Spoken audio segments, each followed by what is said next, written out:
Thank you kindly for joining us on a Thursday afternoon in downtown Charlottesville. Boy, do we have a lot to cover. Yesterday, we spent an hour and 15 minutes without stopping, straight, 1 hour and 15 minutes, with Bert Ellis, who was fired from the University of Virginia Board of Visitors by the governor of Virginia, Glenn Youngkin. Mr. Ellis gave us his most precious commodity, his time, and he gave us an insider's perspective on what was happening in the Board of Visitors during his time on one of the Commonwealth's most prestigious and powerful boards.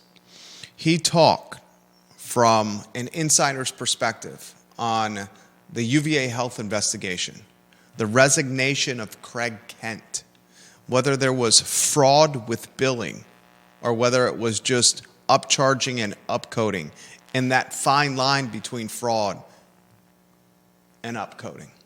He talked yesterday, ladies and gentlemen, about Jim Ryan and his job security, his job status, and whether he will make it till the end of the year as continuing as the 7th president of the University of Virginia. He discussed on this show the amount of money that UVA should cut from its budget. The number he gave, an astonishing more than $500 million should be cut from the University of Virginia budget. He talked about what it was like to be fired by a governor, including the perspective of being in a room with the governor and why he got pink-slipped by Glenn Youngkin.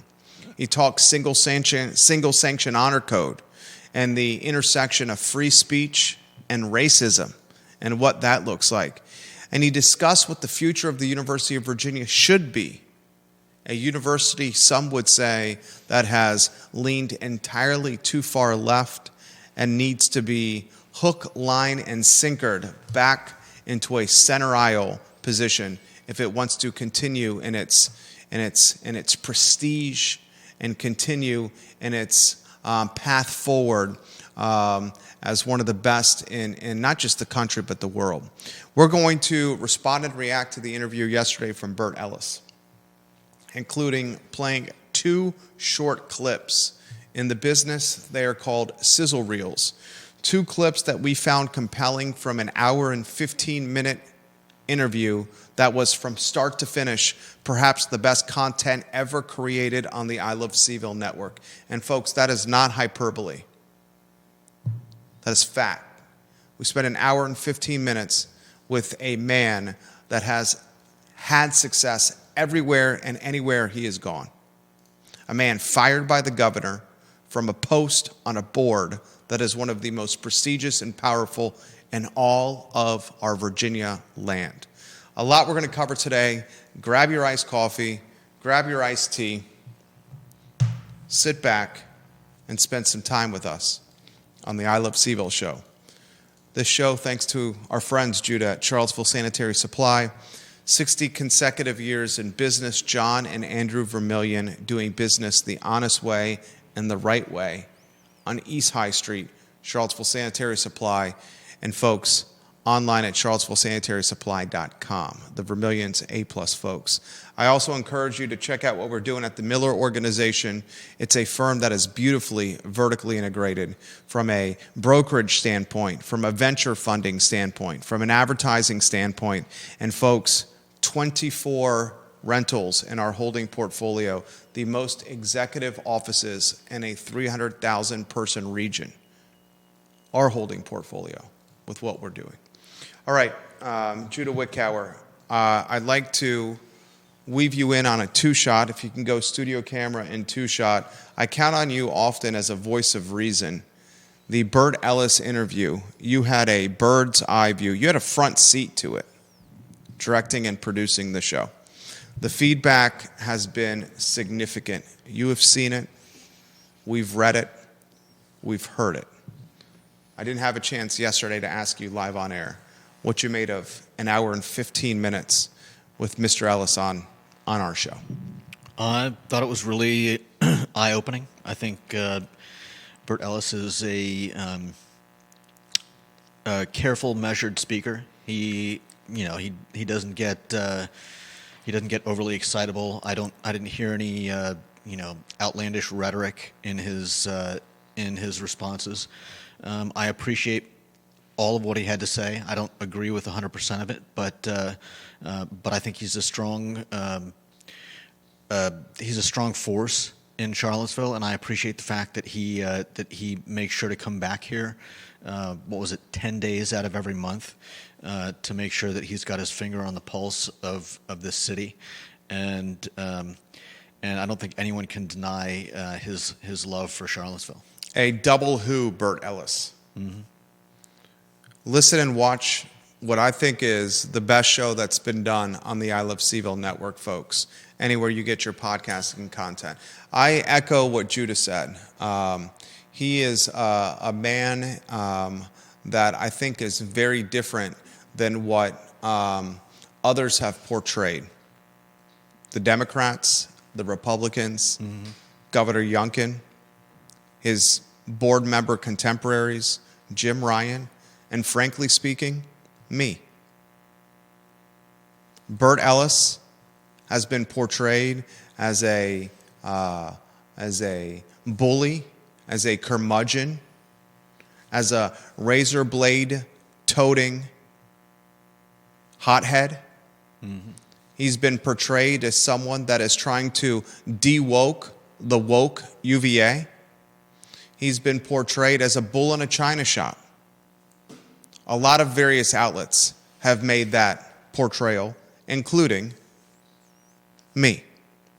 The Bert Ellis we saw yesterday for an hour and 15 minutes was a man that spoke with passion and sincerity, authenticity, a man that spoke with an obvious commitment to bettering the University of Virginia, a commitment that was contagious even through a screen. He was in Atlanta doing the interview via Skype. I was impressed with Mr. Ellis yesterday. Did I agree with everything he said, like Judah Wickhauer just mentioned? No, I did not. But the beautiful aspect of being in Charlottesville in 2025, and the Commonwealth of Virginia in 2025, and the United States of America in 2025, is we can have different opinions. We should be able to have different opinions. That's what makes this country special. Yeah. Mr. Ellis was made the fall guy by the governor. He was made the fall guy by the governor because, let's cut to the chase, money and influence trump just about anything in this country, in this state, in this region, in this town, at this university. Someone or multiple groups had Glenn Youngkin's ear, and they said, you need to terminate Ellis. You need to get Ellis off the board. Mm-hmm. Bert Ellis in the interview yesterday said that Washington Post news story where the Post cited anonymous sources. He straight up said that story was leaked by Jim Ryan and his lieutenant, the director of communications at UVA. He said, how else would they have gotten body cam footage from university police officers outside my restaurant, The White Spot? Ellis, the managing partner and one of the owners of The White Spot, the institutional eatery on the UVA corner. Yeah. This is a game of cat and mouse, of proportions that very few, if any, in their life will play. This is a game of conniving, backstabbing, devious, backroom dealing, only out for yourself chess play that is going on. And frankly, Mr. Ellis was not a pawn on the board, but he certainly was not the king or the queen. The king has proven to be Glenn Youngkin. The queen, the bishops, the knights, and the rooks, somewhere Jim Ryan is in that mix. Somewhere Robert Hardy, the rector of the Board of Visitors, is in that mix. Somewhere the future governor of the Commonwealth is in that mix because the governor appoints the members of the board and can remove members from the board.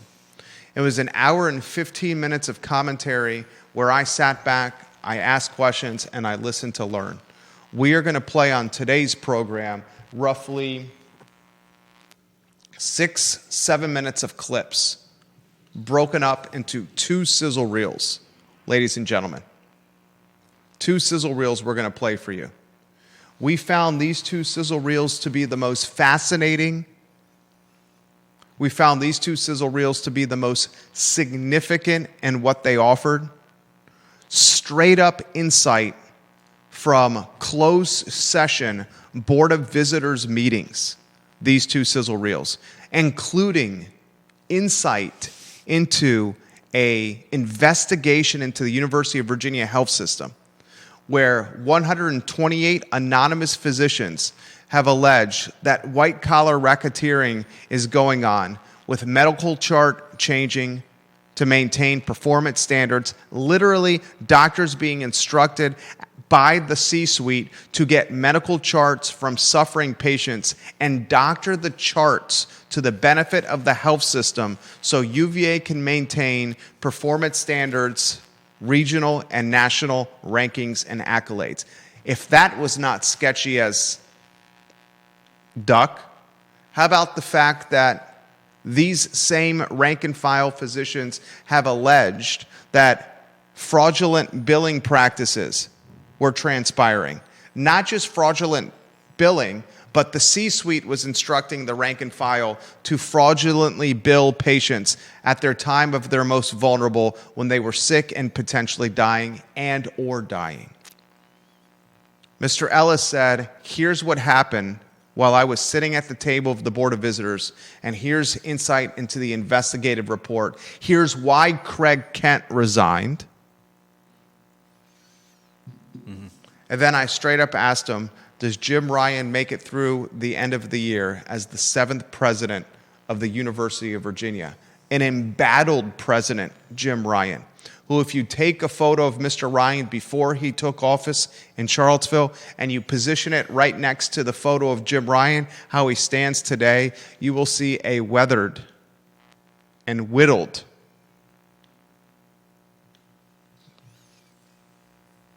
man. I'd like to get the first sizzle reel ready to go. This is Bert Ellis, fired Board of Visitors member, offering you, the viewer and listener, what it's like to sit on the Board of Visitors, one of the most powerful and prestigious and influential boards in all of the Commonwealth of Virginia. The only way you get admitted or entered onto this board is if the governor of Virginia says you can do it. The first sizzle reel is about the UVA health system investigation, Craig Kent's surprising resignation, and whether fraudulent billing practices are happening at Thomas Jefferson's University. Tell somebody to get on the stream right now and listen, ladies and gentlemen, to what you are about to hear, because nowhere else are you hearing or learning this kind of information, save the I Love CVille show. Judah Wickower in 3, 2, 1. Why did Craig Kent resign? What happened in the Craig Kent resignation? Was it surprising? And how bad was that investigative report? I just threw a lot of questions to you here, but these are the questions that everyone's asking right now. The investigative report was very damning, and it was, it put it to the board that we either, had to, we needed his resignation or we needed to fire him, one or the other. So he saw the writing on the wall and realized that he didn't have the support of the board, and he resigned. Did the investigative report confirm that fraudulent billing practices were utilized and that medical chart changing was being used to maintain performance standards? No. Fraudulent is many different medical, operations upcharge, and upcharge, if you just say any upcharge is a fraudulent upcharge, no. There's a gray area.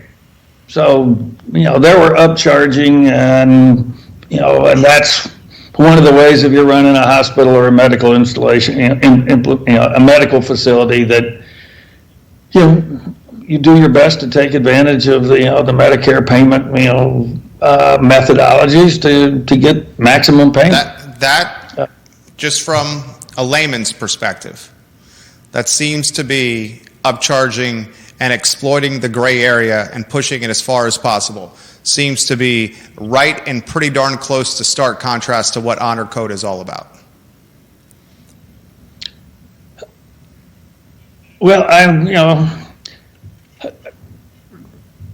I can't say that I saw anything that looked fraudulent to me. But you'd have to look at every charge to do that.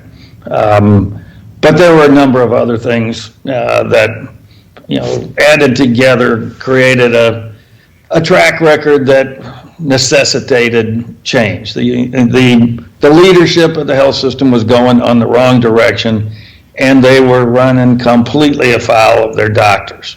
At the same time, the leadership of the health system was trying to change the compensation system for the doctors.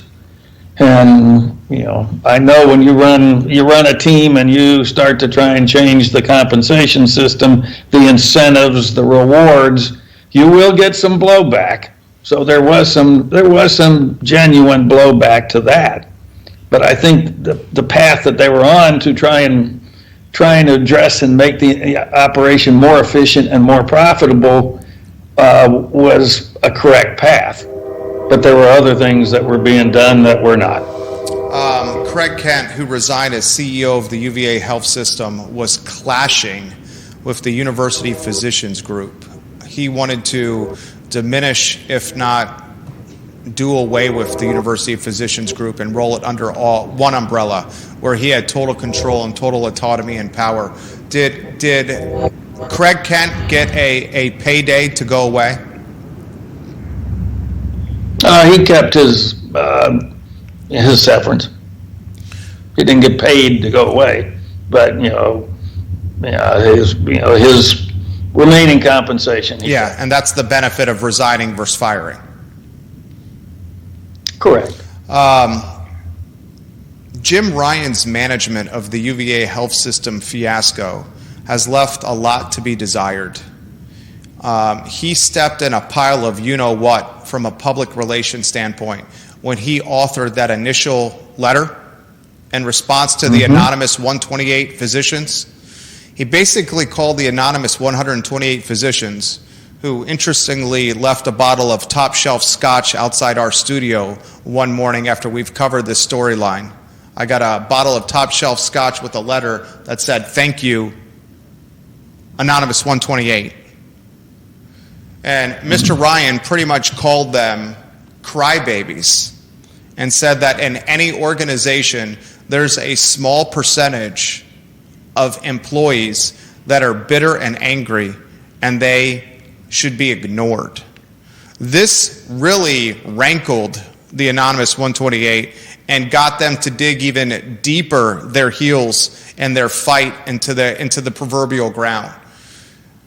Give us some perspective into Jim Ryan's PR management, overall management, leadership skills, lack thereof with this UVA health fiasco. And I think it is a natural segue into the pro-Palestine pepper spraying protests when the Virginia State Police was militarized and pepper sprayed students. I think it's a natural segue into how he's managed this redacted triple homicide under his watch.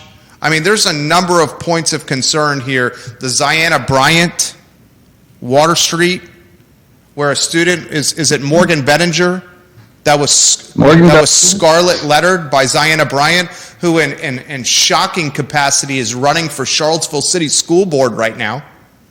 She's going to be she's going to be, if she wins, has the opportunity to manage a significant portion of the city of Charlottesville's budget and to determine the educational ecosystem for the next generation of public school students in the city of Charlottesville, that leaves me jaw on the table, flabbergasted. Talk to us about all these. Look, when it's one situation, it's fool me once, shame on you.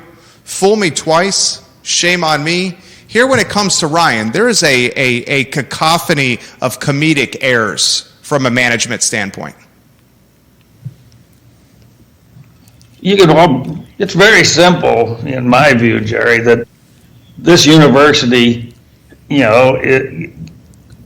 can be moved to the right, not to turn this into Hillsdale or something like that, but moved from a hard left, woke university, to to center left. That's Bert Ellis. And out of clarity, I just want to ask you there, J-Dubs, you played the health system sizzle reel there, right? Yeah. That was the 37-26 to 44-33, right? Yeah. Okay, fantastic. Thank you. That was a sizzle reel from yesterday's full interview.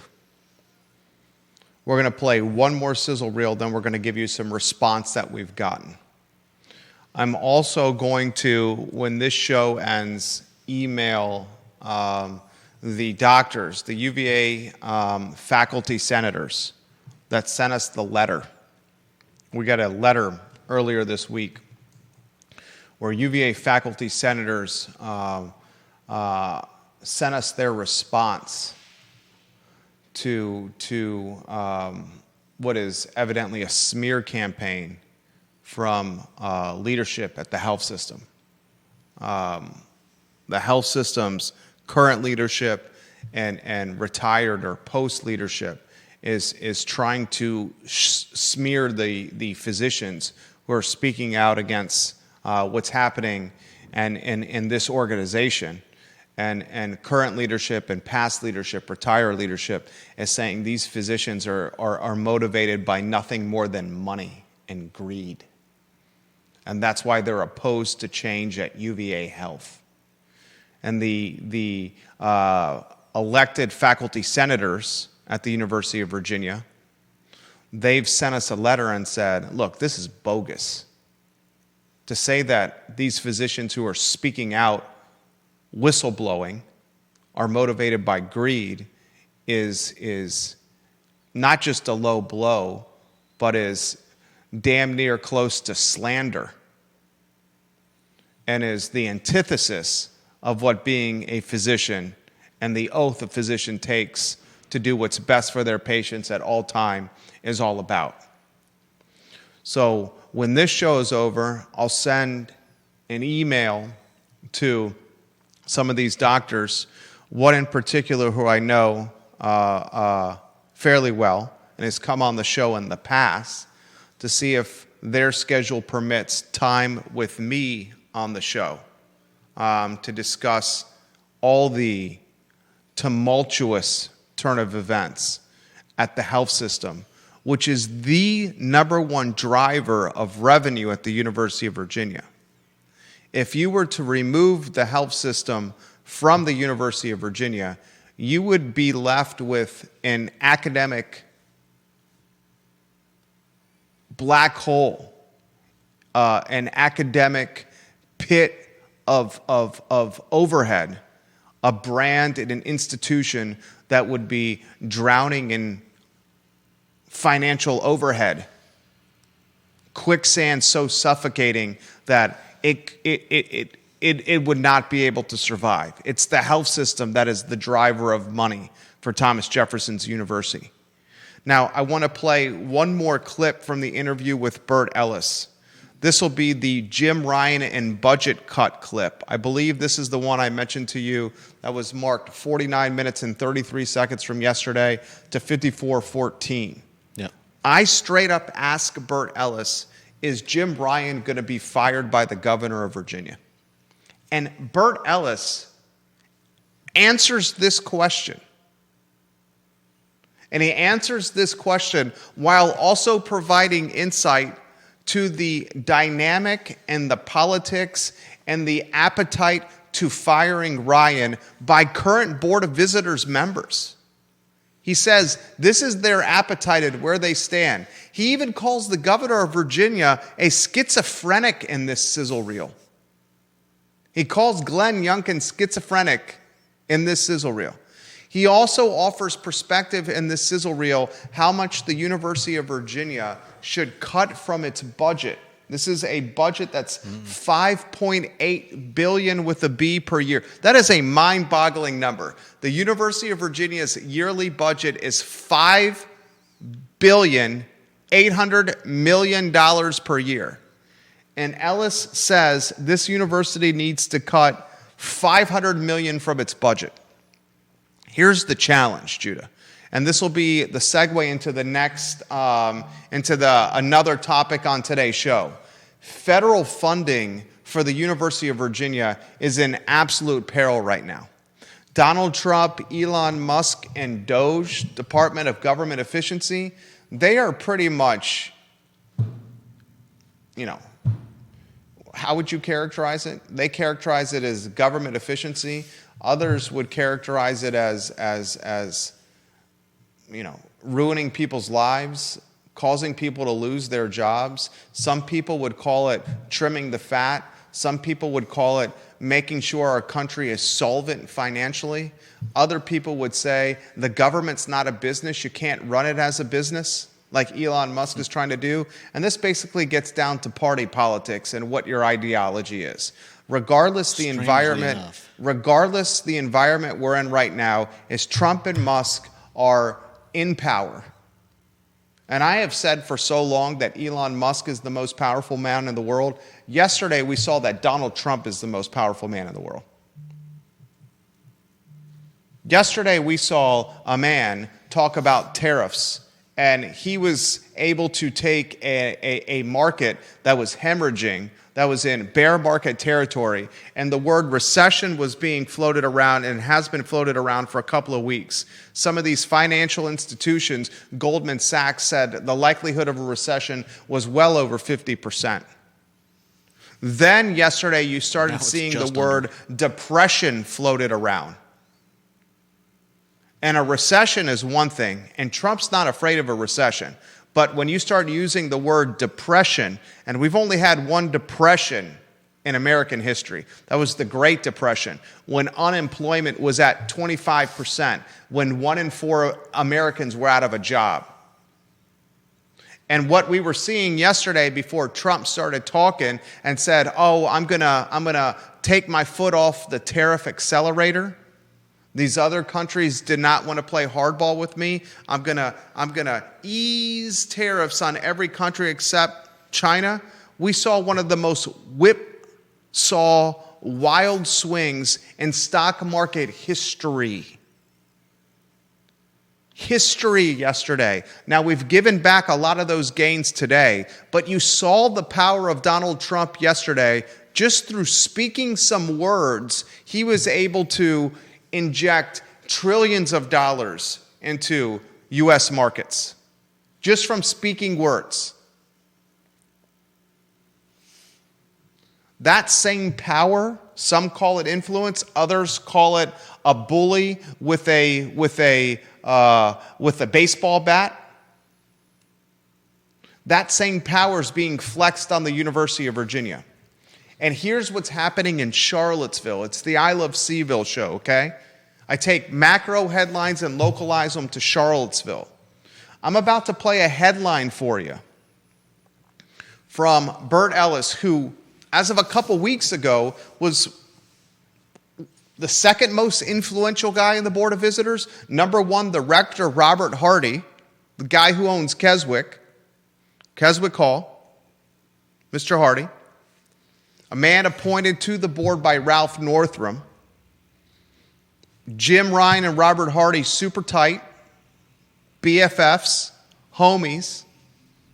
They chillin'. I would say Hardy's the most powerful guy. He's the rector. He's setting the agenda. Ellis, as of a couple weeks ago, was the second most influential. And I'm going to play a clip where the second most influential guy, the self-proclaimed whip of the board, who whips the votes into play.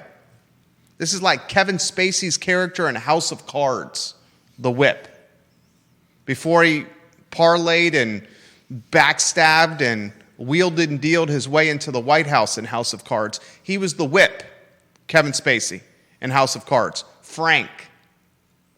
That's what Bert was doing on the board. I'm going to play a clip of him not only talking about Jim Ryan's job security, Judah, but him talking about, Mr. Ellis talking about how the University of Virginia needs to cut $500 million out of its $5.8 billion yearly budget. Here's the problem as it pertains to Charlottesville. Trump is talking about cutting the federal funding for UVA. And listen to this as you put that lower third on screen, federal funds in UVA. The University of Virginia received $354,700,000 in 2023 in federal funding. The number one institution in the Commonwealth from a federal funding standpoint in 2023, $354,700,000. Virginia Tech, you want to put that lower third on screen? Second at $282 million. That is a massive delta between UVA at 354, basically 355 million. Just rotate those lower thirds. And Virginia Tech at 282 million in 2023. You want to know who was in third place, Judah? Well, before I tell you who's in third place, how about I just give you, say, James Madison University at 3.5 million. Say Virginia State University at 7.2 million. Here's the problem we have. Can you, in Charlottesville and in Central Virginia and at UVA, can you cut $500 million off a yearly budget, as some folks on the Board of Visitors want to do? $500 million at the same time that Trump is leveraging, Musk are leveraging $354+ million with UVA and federal research funding. This is why Jim Ryan has written a letter to UVA employees saying, dudes, gals, you're not going to get the 3% cost of living raise. You're not going to get performance-based bonuses. And funding for discretionary projects is frozen, and we're not going to fill other positions. Maybe we now know why Bert Ellis is saying the health system has to upcharge, upcode. I still call that fraud, okay? I'm just a layman. I'm just a guy that tries to read a lot of stuff and interpret what I'm reading and ask questions, okay? But from my standpoint, I don't know how you feel. If you have a patient and he's sick, and you have a patient and she's dying, and you're a doctor and you're a physician and you're a team, and you have to assess what do we do what's best for this patient, for this guy or gal. I hope the thinking is, let's try to do what's best for them and get them out of here as quickly as possible so they can continue on in their life. I hope what you're not trying to do is, how can we maximize margin with the health system, with upcharging, with doing all these tricks of the trade to take as much money as possible from insurance, from Medicaid and Medicare? Because that doesn't seem like honor to me. That seems like a health system trying to look out for itself. But that does not seem like honor to me. Hey, it's just the insurance company that we're bamboozling. It's not little Johnny that's dying of cancer, and it's not little Kimberly that's dying of a brain tumor, and it's not Harry over there that's got prostate problems, and it's not Sally over there that's got some colonoscopy and colon issues. It's the insurance we're taking the money from. That doesn't seem like honor to me. So here's Bert Ellis, I found to be the second most compelling clip, where he's talking Jim Ryan and whether he will be the president of UVA for the rest of this year because there's an election in November, and the type of money that needs to be cut from the University of Virginia budget. Ladies and gentlemen, this is compelling commentary and the type of insight that you're only going to find on the I Love CVille show. Judah, 3, 2, 1. You could use that $500 million to reduce tuition 10 to 15,000 a family, a person. You know, each $100 million divided by 20,000 some odd students is 5,000 of tuition. So if you cut $500 million out of this budget, which you can, and then cut the DEI and all the other stuff that we want to get, by doing it, and cut tuition, and move this university far towards the middle on dealing with anti-Semitism, dealing with cancel culture, dealing with all the identity politics, horse hockey that we have incorporated into the system. You can make a mark in academia that no other school has the ability to do, and no other school's got the reputation and the brand of the University of Virginia. We become that shining light on the hill, and we can do it. We have the votes to do it, but it won't happen if we don't do it now, right now. Does the governor fire Jim Ryan?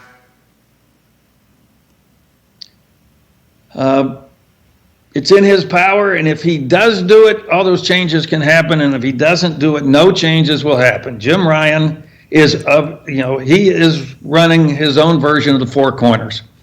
It's just going to juke and jive, delay, wait for Abby Spanberger to get elected. The Four Corners, the legendary offense the North Carolina Tar Heels ran.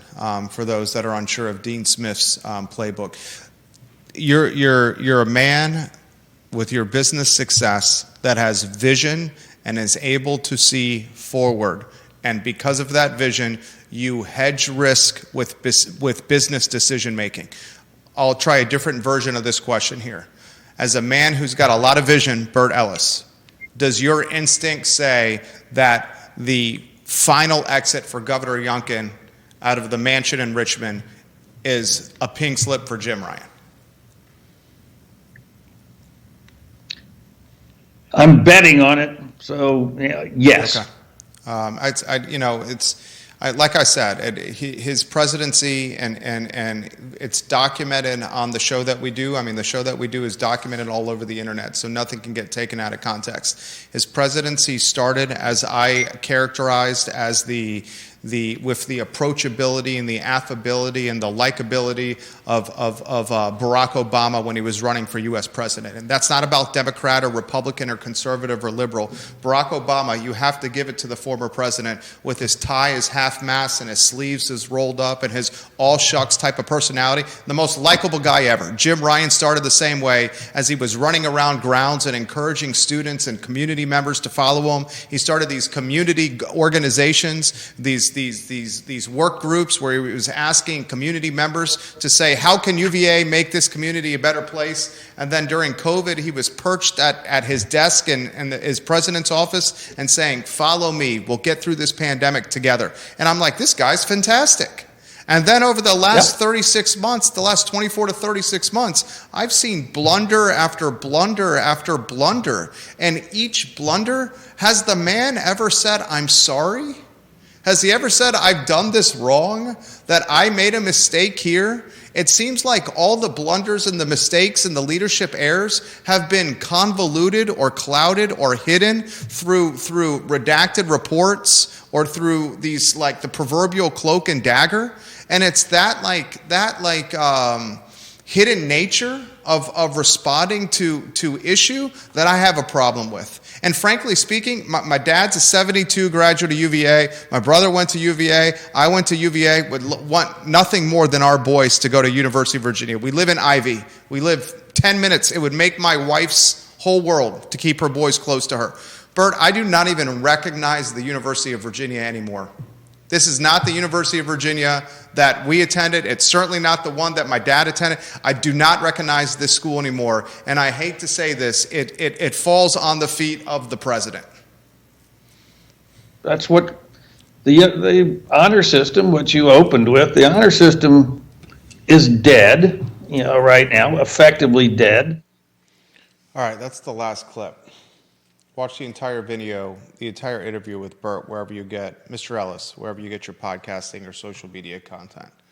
I'm going to get to comments that are coming in quickly.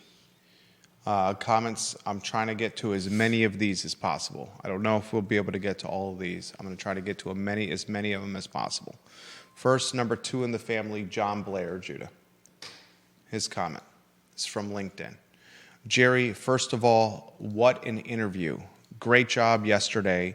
Very interesting that your interview provides more insight into the past year at the University of Virginia than any other media outlet in America. And let's not forget that when the Ellis removal story started to circulate, everyone seemed to think it was about DEI. If you recall, I said that I would keep my eye on what was going on at UVA Health, and that might be the true reason for Youngkin's move. John Blair continues, after yesterday's interview, I am more convinced that his removal is as much about the health system as DEI. Trust me, there's another story brewing about the health system per 2 doctors that I know. That's John Blair on LinkedIn. Wow. We got the letter from the UVA Medical School faculty and the UVA Senate, faculty senate, right? Mm-hmm.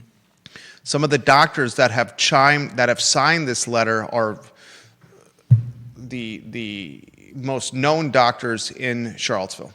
One of them I'm going to reach out to, and Dr. Bobby Chabra, who's signed this letter. He's come on the show in the past. I will ask him via email if he will join us on this show to discuss what is going on.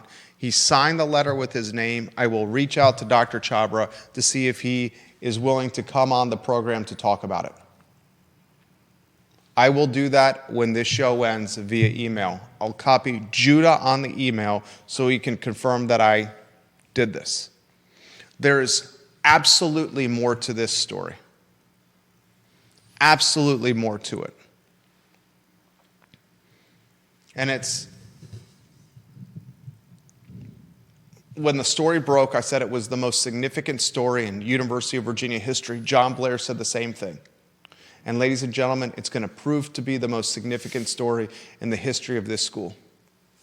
I'll get to Deep Throat's comments here in a matter of moments. But before I get off this topic, I want to put in perspective what's happening in Charlottesville right now. You have a board that is considering significant cuts to a budget for the number 1 driver of the economy in Charlottesville. That's UVA. I'll say it again. The Board of Visitors, number 1, we'll write these down together. These are called, the topic could be called headwinds. Headwinds is the topic. Number 1, UVA Board of Visitors budget cuts. Ellis said $500 million. That's 10% of the budget. Jesus, that's a lot of money. He's right.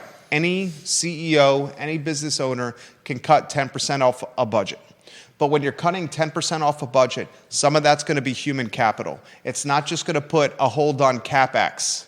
It's not going to just put a hold on capital improvement projects. Okay? Some of that's going to be human capital. So number 1, UVA Board of Visitors budget cuts. He said $500 million. Number 2, UVA federal funding cuts. Federal funding cuts. This is Trump, Musk, Doge.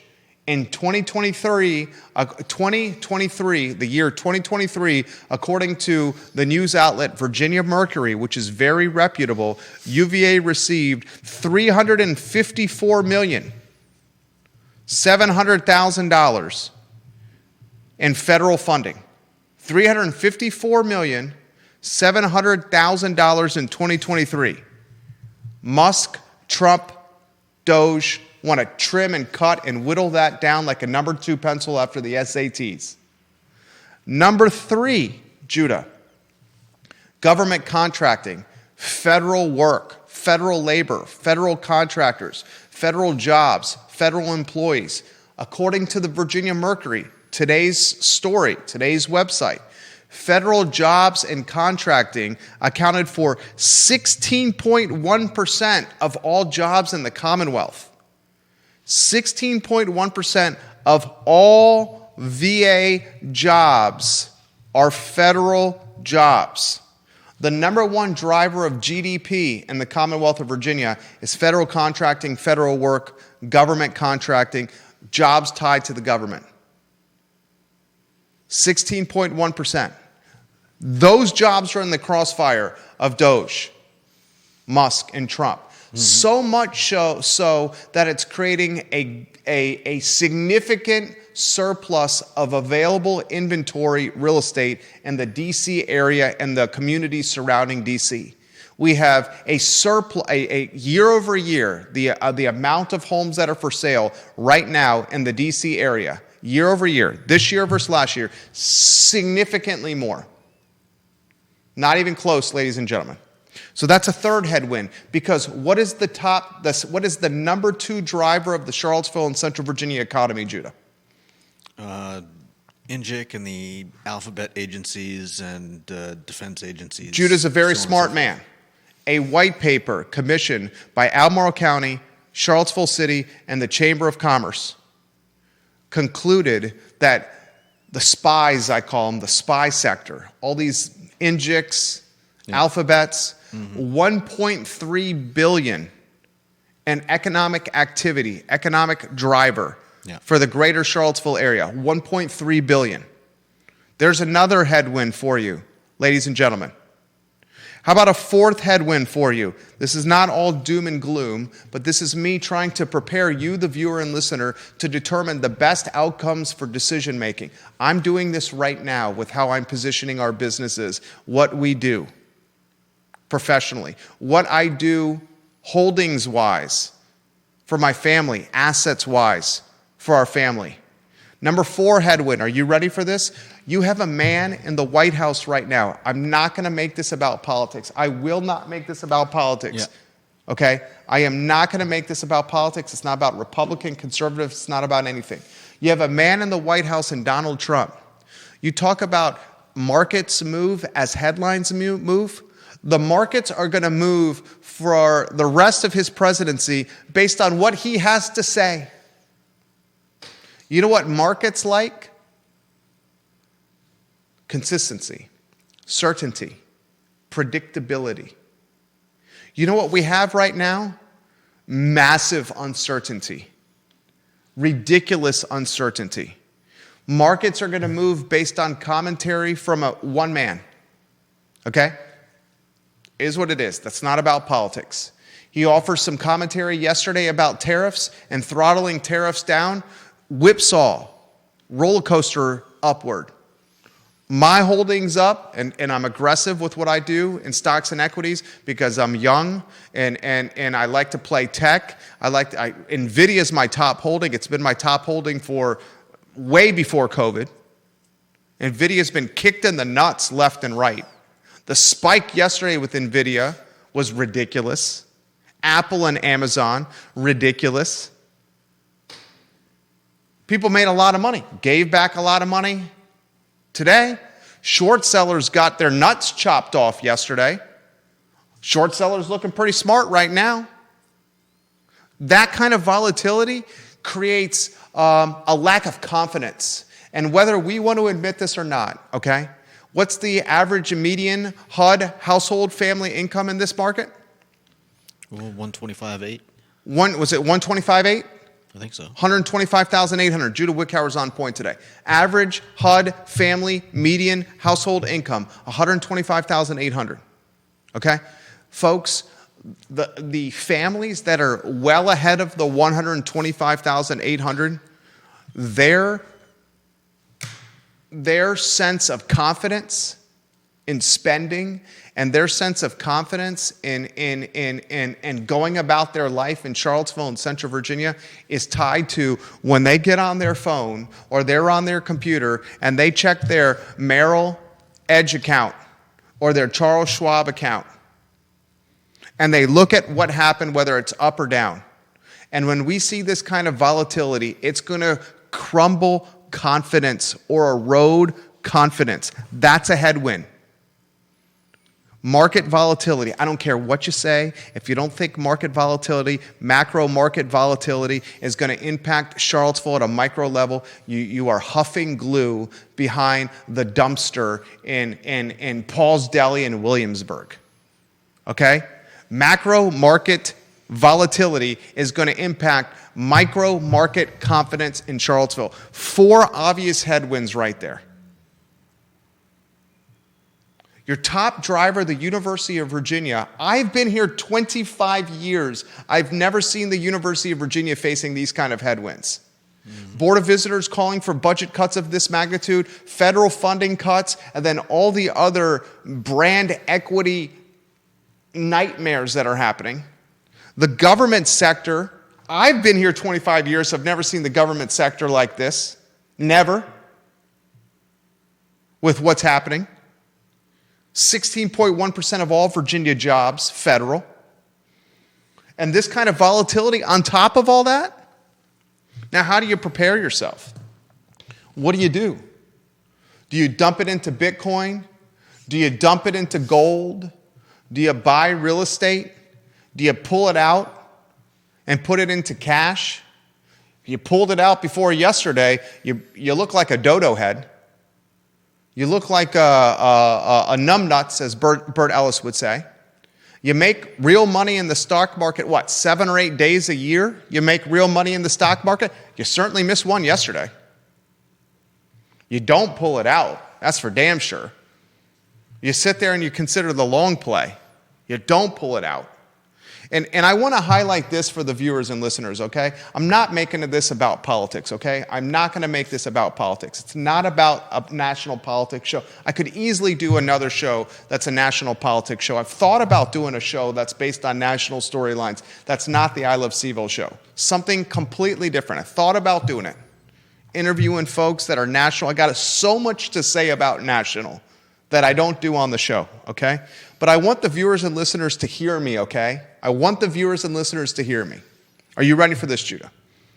If anyone thinks that this tariff war with China is going to lead to the products that are being built and manufactured in China to all of a sudden get built and manufactured in the United States of America, fine, we can do that. Do you want to pay $5,000 for your Nike Air Jordans?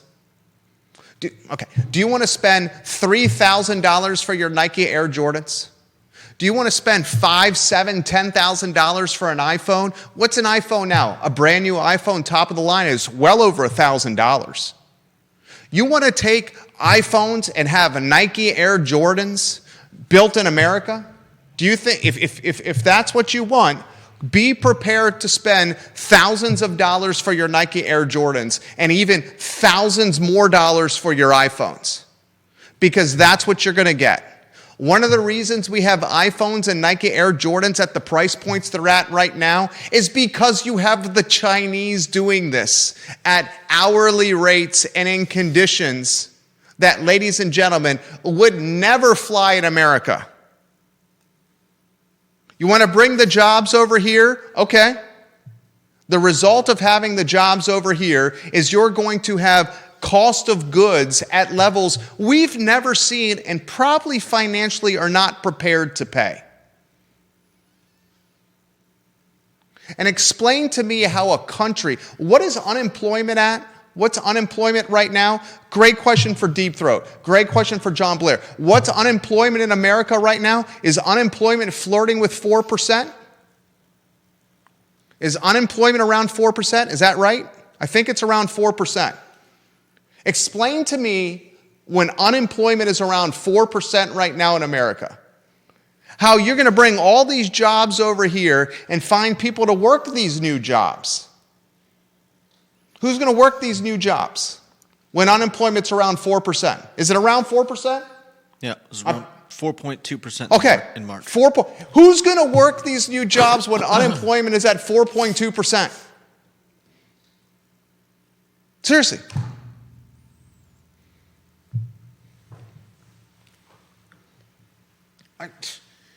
Bring the iPhone and make it in America. Fine, pay $5,000, $7,000 for it. Get your Nike Air Jordans made in America. Okay, a couple $1,000s for those Nike Air Jordans. You know what? When it's all said and done, and I'm going to get off this topic and then I'm going to get to comments. Deep Throat, I'm coming to you here. When it's all said and done, okay, here's what it's all said and done. You know what Americans want? You want to know what Americans want? Americans want to wear the Air Jordans. And they want to use the effing iPhone to text message their wife and send pictures of what they're doing with their kids to their wife. Or they want to get on Instagram or Facebook and post photos, or they want to Snapchat and TikTok. Well, not TikTok, good God. They want to do all these. They don't want to make the effing iPhones. They don't want to make the Air Jordans.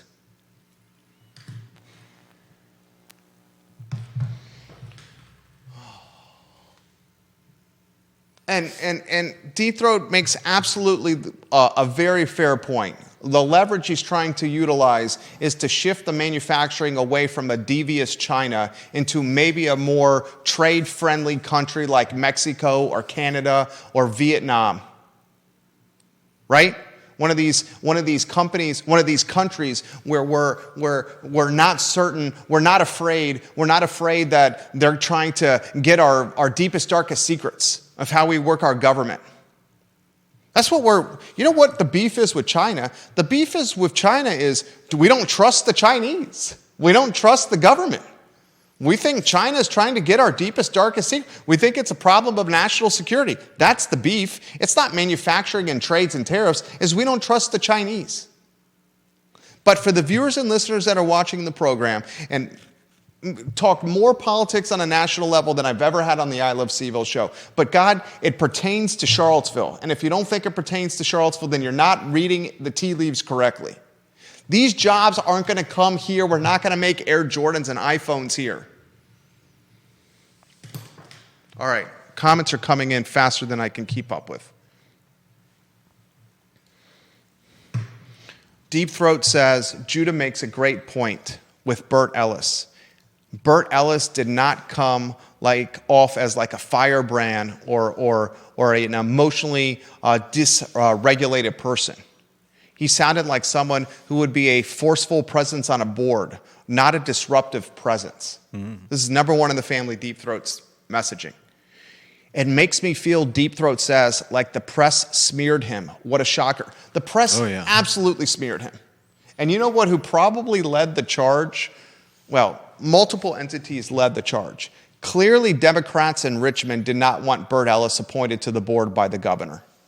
They smeared him by calling Bert Ellis homophobic, racist, white, rich. They focused on all the worst things. They focused on, obviously the razor blade incident should never have been done. I tend to agree, but it was. I asked him, what did he regret about that? I'm surprised he didn't say the razor blade incident. That may have been. I don't know that it was that the whole thing happened the way it was laid out to us. We got an email from the Jefferson Council that said he went there with the intent of cutting the sign off the door. Yeah, but that's an act that takes all of 5 seconds. So the fact that he didn't says, I think, a lot more about the people that are alleging that he went there specifically to cut the sign off the door. Or he knocked on the door. He got the door slammed in his face when he asked the student to take the sign down because, obviously he loves UVA. And then UVA security intervened and stopped him. Yeah, but in the time between her slamming the door in his face, like I said, it would have taken 5 seconds to cut the sign off the door. He didn't. So, anyways, the smearing. Yeah, a lot of the hate and the vitriol. A lot of the people pointing out terrible things that he's done. They're looking back at like 50 years ago. They point out things that he did while he was still at UVA. I mean, come on.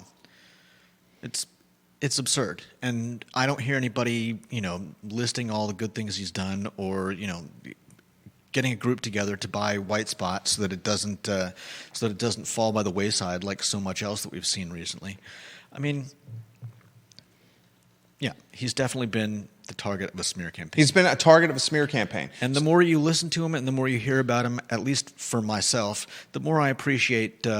I appreciate him as a Charlottesvillian, and as a champion for the school and the city. Well said. Well said, Judah Wickower. Very well said. Smeared by Democrats because they didn't want him appointed on the board, and hard not to point to Jim Ryan in some capacity smearing him. Bert Ellis straight up said it in the interview.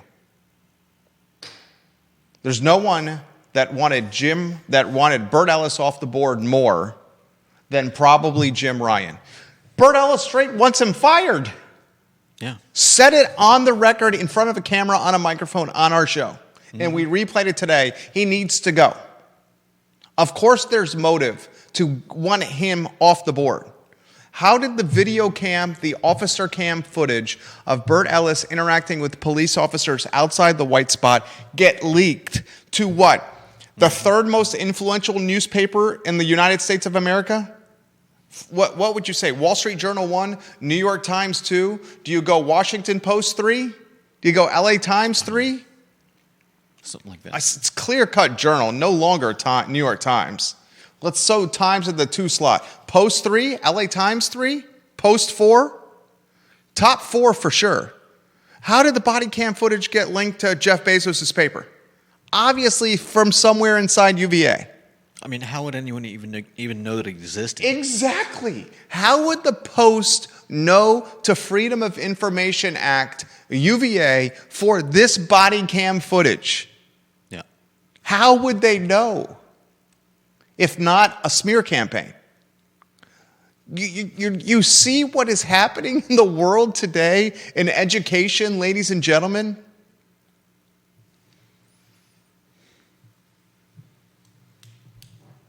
Deep Throat also says, the interview shows how your long format is the best way to cut through legacy media BS.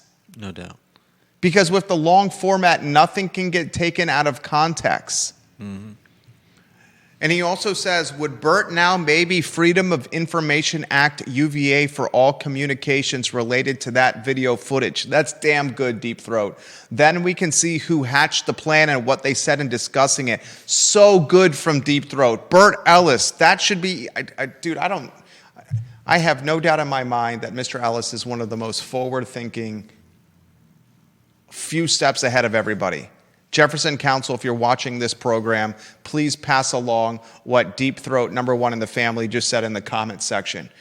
Bert Ellis, do you consider Freedom of Information Act requesting UVA to get all communications associated with that police officer body cam footage? Good God, would it be crazy if UVA on record is caught contacting the Washington Post saying you may want to FOIA this body cam footage? Or at least giving them a time range of something to FOIA without mentioning the police specifically? That would be insane. Would it not be? UVA doing something like that against a Board of Visitors member? That would be insane. That would be insane right there. If Bert Ellis FOIAs UVA and there's a tip from a Virginia.edu email account to a Washington Post reporter giving them a time range of what to FOIA. That's effing insanity. FOIA them, Bert. Deep Throat says, making a joke with what the sign, the FUKK, he goes, FUKK it, why don't we FOIA them to get that information? That would be insane. No doubt.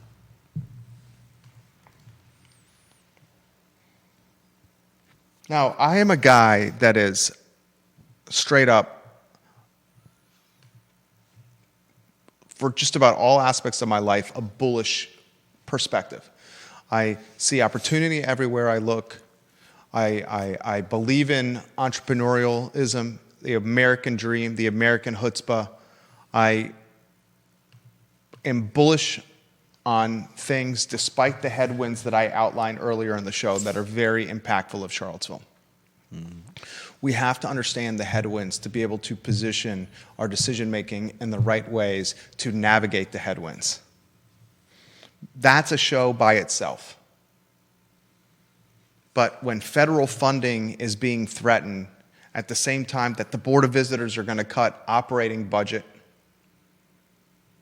at the same time that jobs are in peril, I mean, just think about it this way. How many Charlottesvillians or Central Virginians are working hybridly or remotely from Charlottesville for some kind of outfit or entity in the D.C. area that are now being called back into office?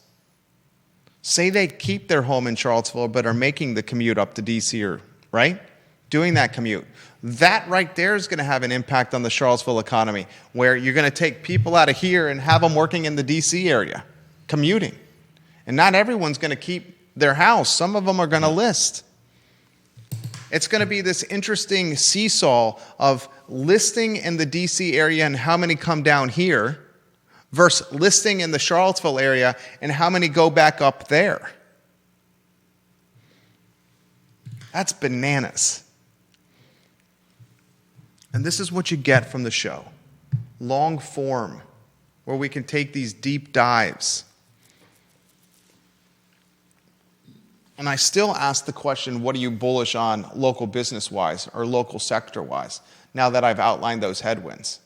Outside of experiential and what? Some biotechnology? What are you bullish on locally? Biotechnology, some data science and experiential operations, experiential businesses? What are you bullish on locally? Still want to know answers to that question. Judah said weed, the hippie lettuce, the cabbage, the shrubbery, the marijuana, the cannabis, the greenery, the landscaping. Then the last item out of the Thursday notebook, will you put that lower third on screen? According to the editor-in-chief of the Daily Progress, who was interviewed this morning on Jay James's show on WINA, the lease for the Violent Crown movie theater is 2 years. So Jeff Levine, the Big Apple developer, who now has an estate in North Garden, not to be confused with Adam Levine's brother, but Jeff Levine, the developer, is pursuing plans or pursuing governmental approval in Charlottesville City for what he wants to be an 18-story apartment building on the downtown mall, knowing that Violent Crown has 2 years left on its lease. 2 years when you need government approval, you got to get financing in play, have to get the engineers, the architects, the general contractors, and all the other jazz. 2 years is nothing. That's why he's timing it with this, because he knows it's going to take him X amount of time to get to him. And if it's 2 years for Violent Crown with the lease and then they're done, because remember, the operators of the movie theater don't own the dirt. They rent the theater and the dirt from somebody else. The previous operators of the movie theater who sold their business to an outfit out of Austin, Texas, because they said the movie business sucks. They said, we're losing money. We don't want to be in the movie business. Then these people who own the dirt and the real estate said, we don't want to do this anymore. They found some dummy to take over the operation and to lease from them, while they were backdoor dealing with the developer from Manhattan to convert the property that they were buying into potentially a property that they were negotiating to buy into potentially an 18-story building. This is bananas. You see that? The people that own the movie theater said, this business sucks. Jerry can buy a home in Ivy, get 5 or 6 brand new televisions, including an 80-incher, for $3,000, $3,500, including installation. Why is he ever going to come in here when he can, in his boxer briefs with some cold beer and some popcorn in his hand with his kids and his wife next to him, watch a movie theater from his couch? Watch a movie from his couch instead of coming here. They sold the business to an Austin outfit that's leasing it, knowing the lease was going to be short enough for a developer to potentially come in, get the plans approved over the course of the lease, and once the lease came up for renewal, they said, we're not giving you a renewal, we're selling to this dude. The same dude that's trying to build a hotel next to the Omni at the site of the livery stable and the Artful Lodger, a hop, skip, and a jump away from the project he wants to do at Violent Crown. Jeff Levine is playing chess when a lot of other people are playing checkers. And that's a fact, Jack.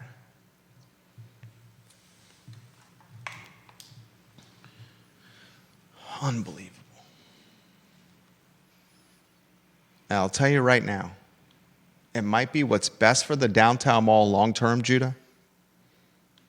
Having a hotel next to the Omni, another hotel. And it might be what's best for the downtown mall, having an 18-story building at the site of the Violent Crown. And what might be best for the downtown mall long-term is having that Dewberry sold to these hotel companies that are kicking the tires on it. But in the short term, as these projects are being built, and these projects take a couple years to develop, in the short term, that's not going to be best for the downtown mall. Right. Because it's going to be a cluster duck of incredible proportions on the key part of the mall, the traffic driver of the mall, the gateway and entry of the mall. It's the Thursday edition of the I Love CVille Show. I think Judah Wickhauer has killed it of late and has been absolutely fantastic. I sincerely mean that, dude. Thank you. For Judah Wickhauer, my name is Jerry Miller, and this is the I Love CVille Show.